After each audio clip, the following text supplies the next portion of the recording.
back as we join you again with breaking news here on Star News.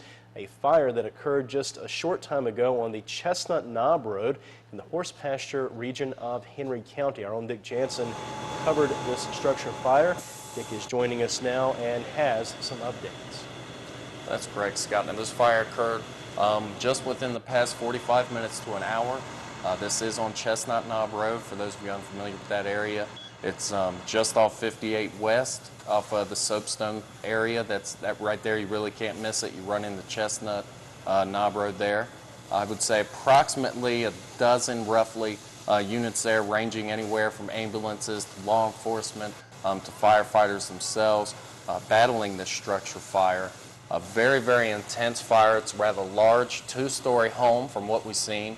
Unaware of any injuries at this point in time, although everything is still under investigation and still in the process of being investigated.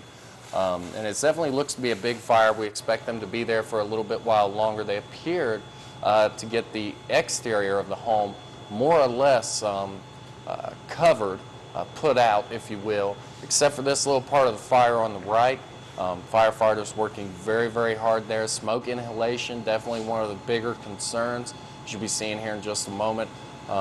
Very, very dangerous. That's why they use the oxygen that they use. And you'll also be seeing throughout the video the white stuff coming out of the hose. Scott, what is that? Can you tell us a little bit about that? That is a flame retardant foam. It's often used in firefighting along with water or sometimes in place of water, particularly in industrial settings.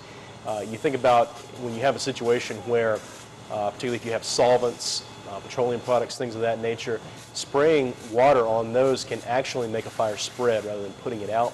The foam will allow the flames to be smothered. If you cut off oxygen to fire, it will stop burning, it will extinguish.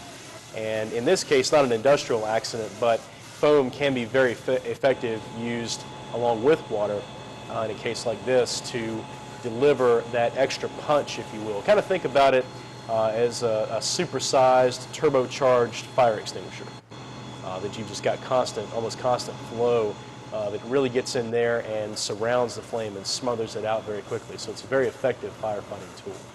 I see, and as you can see here, the firefighters are trying to do what they can to help open up some of the windows and move some of the debris out of the way so firefighters can more effectively battle this blaze. And as you can see there in the video, you'll be seeing some of the equipment that they use, as well as the large amount of folks there on the scene. A lot of those vehicles you're seeing parked on the side of the road right now are first responders, volunteer firefighters. You can see just the severe amount of smoke coming out of the house. At one point in time, I did have to back up about 30 to 40 feet. Smoke was that thick, and you can really tell when you're breathing it in. It's just an immense difference. As compared to what you're normally doing. As you can see there, a lot of folks watching over the scene, making sure that the scene is clear of folks so the firefighters could run their hose. They did have to run a couple new hoses while I was there in order to battle the right side of the blaze on the house. For the most part, they have it under control, and we look for them to wrap this up. Hopefully, we're unaware of any injuries right now. Dick, we certainly appreciate that excellent video from the scene and the report. Keep us posted with any additional updates. Thank you, Scott. And stay tuned to Star News. We'll be back with more local news in just a moment.